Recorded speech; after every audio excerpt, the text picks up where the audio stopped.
그다음에 지금 계속 나오고 있는 규제 완화 그런 것들로 인해서 풍선 효과가 나타날 수밖에 없는 곳, 이런 곳들로 움직여야 된다라는 두 가지 포인트가 나오죠.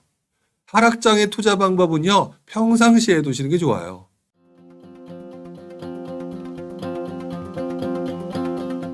2008년 금융위기 이후에 2009년까지 부양책 등으로 반등장이 있었고요. 다시 재건축을 필두로 과열 등이 보이다 보니까 DTI 규제로 4, 5년간 침체장이 왔습니다. 현재는 2009년 반등장 초기와 비슷해 보이는데 다시 침체장이 왔었을 때 투자자들은 무엇을 준비해야 될까요? 현금을 모으며 시기를 기다리는 게 맞는 건지 하락장의 투자 방법을 공부해야 될지 궁금합니다. 라고 얘기를 하셨는데 어떻게 보면 이게 타겟팅이죠. 미래를 모르는 상황에서 타겟팅은 불가능하다고 저는 생각이 들어요. 지나고 나서 보니까 이렇게 하는 게 맞았구나라고 판단을 복기를 한 것일 뿐 그때 상황으로 제가 한번 돌아가 보면은요. 저도 참 난감했던 것 같아요. 지금보다 더 지식이 부족했던 때고 그때도 열심히 투자를 하려고 했던 마음이었지만 할 때는 없었고 2009년도 지금 DTI 규제로 4, 5년간 부동산 침체장이 왔습니다. 라고 표현을 해주셨죠. 이제 나름대로 공부 되게 열심히 하신 건데 문제는 그 시점 DTI 규제가 제 기억으로 2009년 9월인가로 기억을 합니다. 이때부터 어떤 현상이 일어났냐면요. 지금 말씀드렸던 거 DTI 규제로 인해서 DTI 규제 배제돼 있는 오피스텔 시장이 붐이 나타나고요. 오피스텔을 더 싸게 받을 수 있는 경매 시장이 붐이 일어났다라는 표현을 약간 아까 초반부에 했었습니다. 이 얘기는 그 시점에 맞는 투자 방법을 찾아서 움직였다는 얘기가 되겠죠. 그런데 이 시점에 또 다른 상승장을 찾아서 움직인 사람들이 존재를 했었어요. 왜? 2009년 이전까지는 굉장히 침체장이어서 공급이 부족해 있는 상황에서 서울과 수도권 같은 경우는 DTI 규제가 나왔거든요. 오히려 지방장 같은 경우는 풀어줬다는 거죠. 풀어줌으로 인해서 그때부터 2009년 9월인가 10월부터 지방장과 서울 수도권장의 상승세가 거꾸로 크로스가 됩니다. 즉, 또 다른 상승세를 찾아서 움직였다라는 것. 그렇다면 꼭 하락장의 방법을 공부해야 할지라고 하는 게 아니라 지금은 그건 타겟팅 하겠다는 거잖아요. 시장이 어떻게 움직일지는 그때 상황과 지금 상황이 항상 똑같지 않기 때문에 달라요. 두 가지라고 보시면 됩니다. 지금 제가 정리해서 표현했던 거. 첫 번째, 또 다른 공급 부족해서 상승할 수밖에 없는 이전에 굉장히 침체돼서 올라갈 수밖에 없는 환경이 만들어진 곳들이 어디냐를 찾는 프로세스가 하나가 있을 거고요. 그 다음에 지금 계속 나오고 있는 규제 완화 그런 것들로 인해서 풍선 효과가 나타날 수밖에 없는 곳 이런 곳들로 움직여야 된다라는 두 가지 포인트가 나오죠. 하락장의 투자 방법은요. 평상시에 두시는 게 좋아요. 예를 들어서 하락장의 투자 방법 대표적인 게 이제 경매 같은 경우라고 표현을 해야 될 것 같은데 이런 것들은 평상시에 꾸준히 틈틈이 공부를 해 두셔야 되는 게 맞는 것 같고요.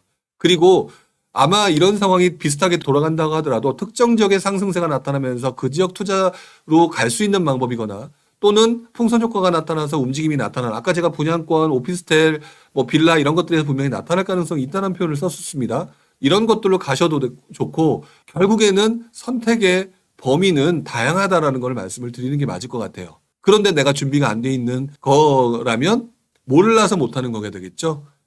그래서 지금 현재는 현금을 모으면서 시기를 기다리는 게 맞는지 내가 그것을 상승장이 일어날 것을 모른다면 현금을 모으시는 건 맞아요.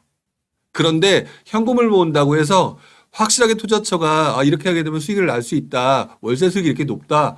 뭐 이런 하락장의 투자 방법이 분명히 누군가 막 그때 막 여러 번 얘기하실 거고 또 여러분들도 솔깃할 거리기 때문에 돈을 모은다고 하지 말라는 게 아니라 돈을 모으는 과정과 한두 개 정도 하락장의 투자 방법인 뭐 오피스텔 아까 투자라든지 기타 경매라든지 이런 것들 한두 개 정도 하시는 투자 방법은 계속해서 이어져 나가야 되는 거지 정답 찾아서 이때는 안 하고 저 때는 하고 이렇게 하시는 건 절대 아니다.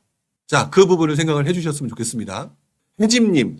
저는 모아놓은 돈이 없어서 천안 쪽 원룸 오피스텔 두세 개 낙찰받아서 월세 모아서 서울로 올라가려고 장기 계획을 세우고 있어요. 최종 목적지는 양천구에서 영등포구 가격이 세다면 화곡 쪽으로도 서울 서쪽 부분 생각 중이에요. 라고 얘기를 하셨는데 그렇게 하면 안 됩니다. 조금 세게 얘기를 드리자면 지금 본인이 천안 쪽 원룸이라고 이미 정해놨어요. 양천구 영등포라고 정해놨어요. 가격이 너무 세다면 화곡 쪽으로 가겠다고 화곡하면 보나마나 까치산 쪽일 것 같아요. 왜 그렇게 먼저 정해놓죠? 뒤지다 보면 더 싸고 더 괜찮은 곳들이 많아 보일 수도 있을 텐데요. 물론 천안의 오피스텔이라고 하는 부분이 나쁘다는 얘기가 아닙니다. 하지만 시장을 넓게 보기 위해선 다양한 지역들을 찾아보면서 확인을 해보는 절차가 필요한 것이지, 아, 내가 보기 불편하니까, 뭐하니까, 뭐다라고 얘기하시는 건 저는 아니라고 생각을 합니다. 예를 들어서 천안 쪽이라고 한다면 거기 살고 계셔서 그런 건지 모르겠는데, 살고 계신 곳이라면 오케이. 근데 그렇지 않다면은 내 주변이든 어떤 곳이든지 간에 싸게 사서 수익을 낼 수 있을 만한 곳들을 항상 넓게 보시는 게 맞는 거지, 특정 지역이 분위기 사이클이 거기에 안 좋은 사이클을 만나게 되잖아요. 거기만 보고 있으면 내 시야를 넓힐 수가 없습니다. 그리고 최종 목적지는 양천구 영등포구라고 얘기했는데요. 왜 최종 목적지를 벌써 정하죠? 그리고 그 지역은 만약에 그 사이에 양천구가 많이 올랐다면 비싼 돈 주고 사는 거거든요. 그러면 만약 그랬는데 그 옆에 있는 구로구가 상대적으로 싸다라고 하면 구로구 갔다가 양천구 나중에 떨어져서 들어가면 되는 거예요. 이것들을 최종 목적지를 두시는 거는 괜찮은데, 지역과 그거를 한계를 스스로 정해 놓으시게 되면 본인의 시야를 넓히는 데는 상당히 안 좋습니다. 거기만 보겠다는 얘기거든요. 내가 계획을 세우기에는 내가 시야가 좁다는 것을 인정하셨으면 좋겠다.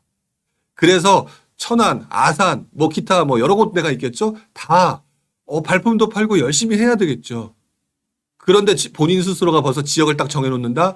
제가 볼 땐 시야 좁히는 가장, 특히 초보자들이 시야를 좁혀버리는 굉장히 나쁜 습관 중에 하나일 수가 있다. 이 부분 한번 생각을 해보시고요. 자금 사정에 맞춰서 다양한 방법으로 투자처를 넓히는 것들, 제가 여러분들 얘기를 할 때 다양한 투자 방법에 대해서 얘기하지 않나요? 갭 투자, 분양권 투자, 오피스텔 투자, 경매, 정말 다양한 얘기를 하죠. 제가 왜 이런 얘기를 하게 됐냐면, 어떤 분들은 그렇게 얘기합니다. 경매 얘기만 하고요. 아파트 얘기만 하고요. 저는 제가 스스로 팔색조가 되는 것이 부동산 투자에 도움이 된다고 느꼈기 때문이에요. 그리고 그 시장마다 움직이는 상품이 달랐기 때문에 제가 수익을 극대화하기 위해서는 내가 팔색조처럼 움직여야 된다는 것을 느꼈기 때문에 지금 제가 이 부분을 말씀을 드리는 거니까, 지역과 대상물을 한정시켜 놓지 말고 그 상품에 대해서 오랜 기간 동안 꾸준히 공부하셨으면 좋겠다. 그 부분을 말씀을 드리고 싶습니다. 자, 꼭 기억해 주셨으면 좋겠어요. 자, 가유애님 거 한번 보도록 할까요? 자, 부산 재개발 3곳을 보유하고 있습니다. 계속 보유한다면 상승 타이밍 만나겠죠? 라고 얘기하셨는데, 제일 쉬운 답변은요, 네, 오브코스 맞습니다. 라고 얘기를 하죠. 근데 저는 거기서 좀 더 나아가서 말씀을 좀 드리고 싶은 게 있어요. 그러다가 하필이면 산 타이밍이 침체장이라고 한다면 굉장히 오랜 시간 동안 상승 타이밍이 안 나와서 애를 먹을 수가 있다라는 것들은 기억을 하셔야 돼요. 그래서 계속 보유한다라고 하는 것들을 조금 유연하게 가주셨으면 좋겠다는 생각이 듭니다. 예를 들어서 언젠가는 오를 거야 라고 얘기하는 부분, 그리고 재개발이라고 얘기를 하셨잖아요. 자, 그런데 여기에는 아까 언급이 됐던 초기 재개발, 후기 재개발, 기타 뭐 다른 다양한 사례들이 발생하고 있잖아요.